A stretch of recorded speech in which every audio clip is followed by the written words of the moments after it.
So, earlier this year, I decided to go on a bit of a nostalgia trip and watch a nice cartoon from my childhood. And the options were endless. I mean, I grew up on classics like Spongebob, Fairly OddParents, PowerPuff Girls, Teen Titans, and so many others. But in the end, I decided to go with everyone's favorite childhood classic, 16. I watched 16. A show that first aired when I was 12. Yeah, not really most people's first choice. In fact, while I was binging the show, that Jonesy, how's he gonna mess this one up? I started thinking about the shows I watched as a kid and realized I had kinda weird taste in TV. For most of my childhood, I straight up refused to watch anything with real people in it. You hear that? Full House with your frickin' feelings and humans. Humans suck! I want drawings! And of course, I watch standards like Ed, Edd n Eddy and Jimmy Neutron. I mean, if I didn't, how else would I be able to do this? I wrote a love song. Is it about llamas? No! Yes. Hey, I got a name. It's great. Is it about llamas? No.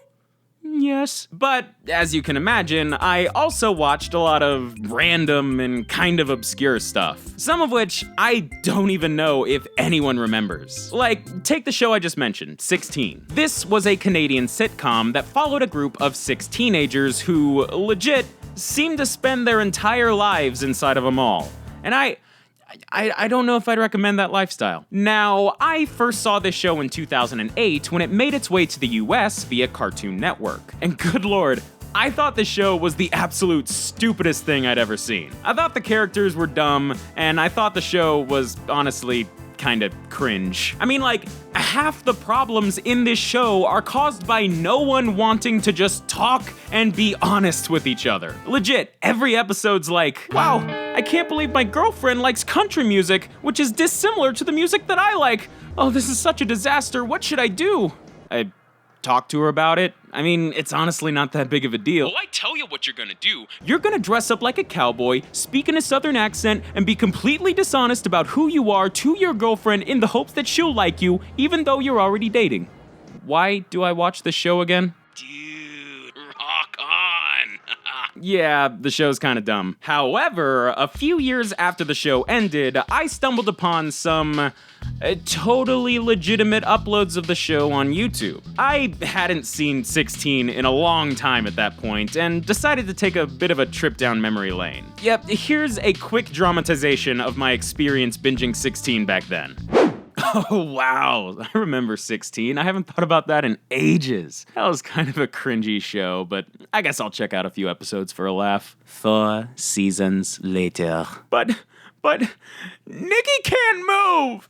She'd be leaving her whole life behind! Yeah, I got invested. I don't even know how it happened, but suddenly I was super into this show in a guilty pleasure sort of way. But then I decided to watch through the show a third time earlier this year. And where my first time watching 16, I thought it was dumb, and the second time I decided it was a guilty pleasure, watching through it the third time made me realize, you know what? Screw it. I love this dumb show, and I don't know a single other person who's watched it. But while 16 is a bit obscure, it's not super weird. And I know you guys want something a little more out there. So let's jump to another Cartoon Network show that pretty much defined my childhood. The Grim Adventures of Billy and Mandy. This one, I'm sure a lot more of you guys remember. And as a kid, I knew that absolutely none of this was normal, but that's kinda why I loved it. It's also the reason I loved Invader Zim back in the day too. For some reason, Baby Fofi was really into these surreal, absurdist shows. And of course, that meant I was an insufferably annoying kid who thought random equaled funny. A phase that lasted way too long. But on that note, Super Robot Monkey Team Hyper Force Go. Super Robot Monkey Team Hyper Force Go. It's the Power Rangers, but they're monkeys. and robots. Okay, I remember absolutely nothing about this show. In fact, I'm pretty sure I only ever fully watched one episode. And yet, I had like 3 of the toys, and I do remember being into it. I guess I just liked the character designs? Baby Fofi had a weird obsession with monkeys in elementary school because I was also way into Curious George, Donkey Kong, and My Gym Partner's a Monkey, another pretty weird cartoon from my childhood. But really, I just wanted to say Super Robot Monkey Team Hyperforce Go in a video. Moving on. Any of you guys remember ChalkZone? This was a Nickelodeon cartoon about an artist named Rudy who discovers this crazy alternate dimension where chalk drawings come to life. He and his friends go on adventures and blah, blah, blah. I didn't really care too much about the specifics. I just loved the premise of this show. As a kid who was always drawing, the idea of there being an entire world where anything you draw becomes real was the freaking coolest. I'm pretty sure I asked my parents to get me sidewalk chalk exclusively because of this show.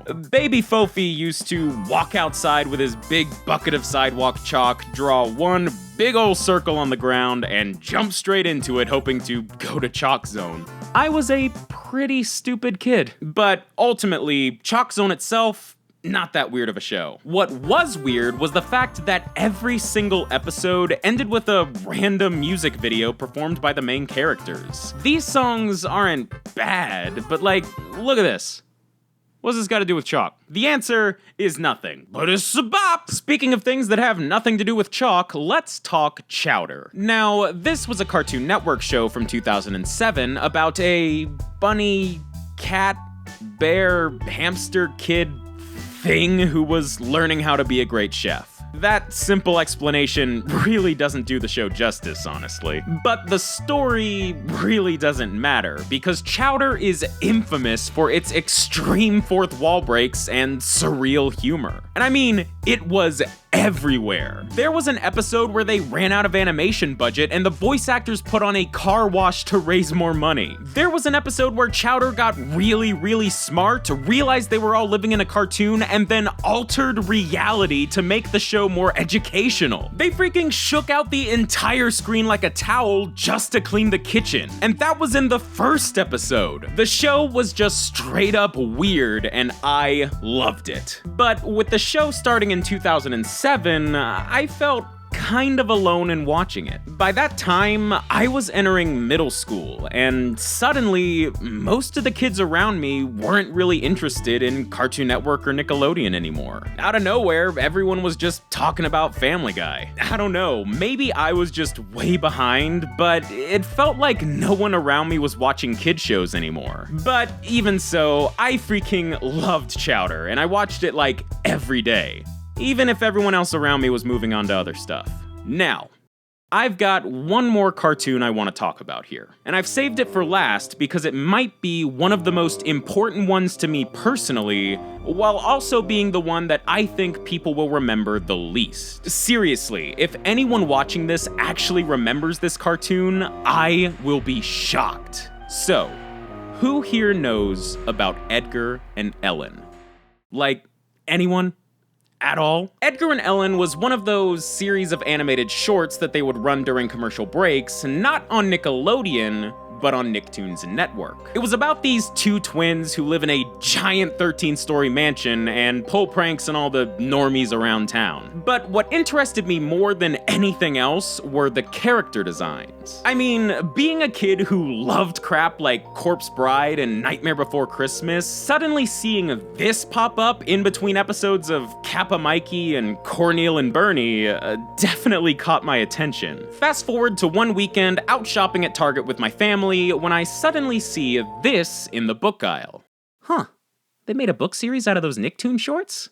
God, I was a stupid kid. Yeah, turns out those shorts were based on a series of kids' books by a dude named Charles Ogden. Long story short, I started checking them out, and my Tim Burton loving self fell down a serious rabbit hole. I loved these books so much as a kid. And that's a huge deal too, because I never read anything as a kid. Still don't. In fact, I'm actively refusing to read my own script right now. Yeah, figure that one out. But not only did I read the entire series, I also had the spin-off books. I spent hours a day on their website looking at fan art, playing flash games, I watched all the animated shorts, I owned the board game, and I freaking had an Edgar and Ellen birthday cake. Edgar and Ellen was my Harry Potter. You do not understand. Now, if any of this is looking even vaguely familiar to you, then chances are you probably went to Target around Halloween 2007 when they decked the entire Halloween section out with Edgar and Ellen stuff, otherwise known as my personal freaking Disneyland. So now knowing all of that, imagine my reaction when it's announced that Edgar and Ellen is getting a full-fledged animated series.